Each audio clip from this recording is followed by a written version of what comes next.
It's been another busy week in South Africa, from the search for Thuli Madonsela's replacement for the public protector post to the hawks circling around Finance Minister Pravin Gordhan.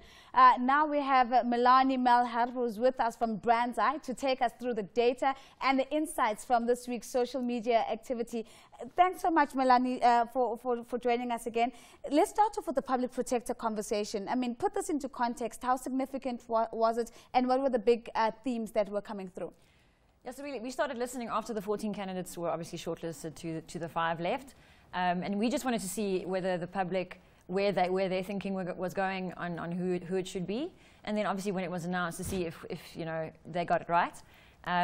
Lots of conversation around it, and just the themes were you know, around each candidate on their own, and their pros and their cons, for lack of a better statement. As you can see there, they got it right. The public again got it right in terms of Advocate Mkhwebane being the most positive sentiment going towards her, and then Judge Desai sitting with the most negative sentiment. Would there be a correlation between the conversation that we're seeing here in terms of sentiment per candidate with actually their share of voice as well? And that's the next graph that comes up. Yeah, so you can see there is actually no correlation in terms of unless you look at Mkhwebane, she had the most conversation and it was the most positive. But if you look at Judge Desai, he was third in terms of conversation share, but had the most negative. So not necessarily correlation on that end, but just the most conversation about the two that were the favorites. And of course, Mkhwebane did generate quite a bit of conversation, and I know that there's a word cloud that's going to come up in a second, but the citizens seem pretty impressed with just her qualifications, but also just by her ability to carry herself in a very tough conversation. Yeah, this was actually specific to Advocate Mkhwebane. They were impressed with her, and that word came up quite a lot. That she is impressive, she carried herself well. They were impressed with her qualifications. They really liked the previous interview she had done with Chester Missing as well. So she had kind of built up her, her nice reputation, if I can put it that way. So they definitely liked her. And let's pull up Professor Majola, which was also a big conversation. Here, we're looking at about 41.4% in terms of the sentiment. Again, the key themes from this conversation? So they really liked him because of him coming across as being very humble, which they really enjoyed. Conversation coming from Floyd Shivambu on him and how he doesn't support Professor Majola at all. So a lot of conversation on that end. A lot of people also kind of sympathized with him because he was supposed to talk before, I think, 11 p.m. and because of disruptions in the morning, he only spoke at 2 a.m. And a lot of people wondered how was he affected by that, and how was the committee affected by that?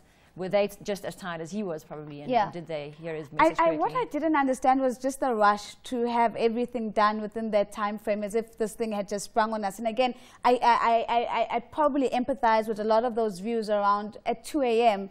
Are you still getting the best of the judging panel and still giving the best of yourself? Judge Rina? So there was a lot of conversation on her end around her focus on tenders and the corruption side of that. People still believe that the tender system is completely corrupt and it's just something for the politicians to line their pockets. A lot of conversation. The word white came up quite a lot, as in white privilege, and people were saying just because she's white you can't trust her. Those types of conversations came up. A lot of conversation around the apartheid came up because she said she tried, she worked against apartheid back in the day. And then also the Corruption Watch hashtag, Buya Mzansi. Yeah, Buya Mzansi. That one. Came up quite a lot, obviously with the corruption links, and that's the movement of the Corruption Watch, to make sure that it's all transparent and done in the right way. Judge Desai, as we work through them systematically, interesting themes of conversation there. Yeah, and negative conversation. The whole conversation on his end was around the rape allegations that he has, against him. But it's not necessarily about the allegations. It was more about how he handled questions around it and how he handled questions around Remember Kwezi. He actually kind of stayed away from it.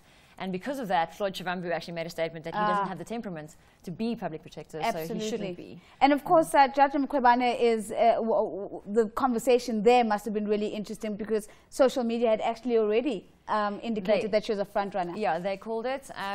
They're really impressed with her. Some of the MPs said that she was a lady with guts. Yeah. That was the IFP's MP, actually. The ANC MP said she's a woman with a strong mind, or a fine brain, I think was actually. And I would suspect that there would have been lots of references to Thuli Madonsela as well, because she's the natural comparison in this context. There was actually more conversation around her than there was around the actual candidates. And that conversation was around her being the next female South African president, mostly. Wow, that's an interesting one. As we talk about the presidency, let's go to our trend for this week as we get into the conversation around the Hawks and Minister of Finance, Pravin Gordhan.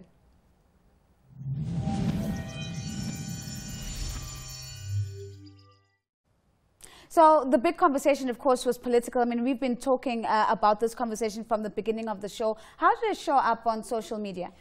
I was listening to you earlier, and it is really a case of everyone being behind Pravin Gordhan. They really support him in this. Social media was asking, why is he being investigated when our president has over 700 corruption allegations against him? People also said he probably has something on President Zuma in terms of those corruption cases. So it's his way of criminalizing Pravin Gordhan almost, and kind of getting him out of the way. The coincidence of it coming 20 days after Pravin Gordhan asking for a new SAO board was also questioned quite often. ANC supporters are not loving this. They believe that this will push support from the ANC to the DA and the EFF in the next in the next elections. There was a very small group of people who believed that if he's got nothing to hide, no one's above the law, he should cooperate. That was definitely the minority of conversation coming through. And it will be interesting because it will be a conversation that will continue to hold most likely into the coming days as the whole saga unfolds. But as we are seeing there, more tweets coming through, it certainly was a huge conversation that also went right to the core of just like the issues and tensions within the ANC itself. Yeah, people are just seeing this as another way of being corrupt and furthering corruption in our country. Yeah. Definitely not. And we're seeing, of course, we are seeing the impact on the markets, the banking index down. We were talking about the rand earlier on. And so I would suspect that the market impact is also a big thing that at least market-leaning views or tweeters might have picked up on. It's a case where everyone is affected by this in their daily business, and they will be vocal about it, and they will be emotive about it.